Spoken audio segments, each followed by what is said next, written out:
Ano yung mga parts na pwede nyong i-check if makaka-experience kayo ng jerking or pagkadyot ng inyong sasakyan?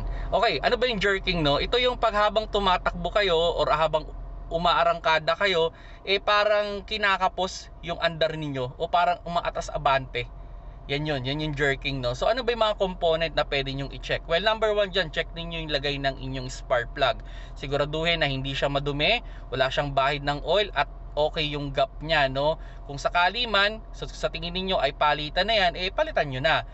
Kasi may iba-ibang klase ng spark plug. Kung ordinary spark plug yan, usually pinapalitan yon around 10 to 20,000 kilometers. Or kung iridium naman yan, every 80,000 kilometers, dapat pinapalitan nyo yung inyong spark plug. Then, yun, i-check nyo rin yung ignition coil na nakakonect sa inyong spark plug. Kumusta ba? Nagbumabato ba ng maayos sa ating spark plug? Kumbaga yung electrical niya bumabato ba?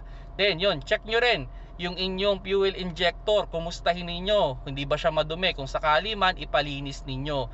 Then, check nyo rin yung fuel filter, no? Baka naman sobrang dumi na, kaya nakaka-experience na kayo ng jerking. Kumbaga hindi na enough yung fuel na binabato niya sa ating injector. Aside dun sa fuel pump, kumustahin nyo rin kung okay ba yung pagpump niya ng fuel. Then check nyo rin yung inyong map sensor, baka naman sobrang dumi na. Actually sobrang daming component, no, na reason kung bakit nakaka-experience ng jerking. Isang advice ko dyan, mas maganda dalhin ninyo sa trusted mechanic ninyo at para ma-properly diagnose kung ano ba yung reason ng pag-jerk ng inyong sasakyan. Minsan nagiging cause lang naman yan is fuel. So kung sakali man, try nyo rin magpalit ng brand ng fuel. Baka naman hindi maganda yung fuel na naikarga sa inyo, kaya nakaka-experience kayo ng jerking. So yun mga paps, no, kung nagustuhan nyo yung video, paki-like, at kung may comment kayo, just comment down below na lang.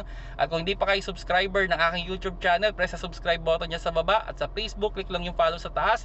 At sa TikTok, click lang yung plus sign dyan sa logo ng Kuya Shane. Salamat sa panonood. Keep safe mga paps.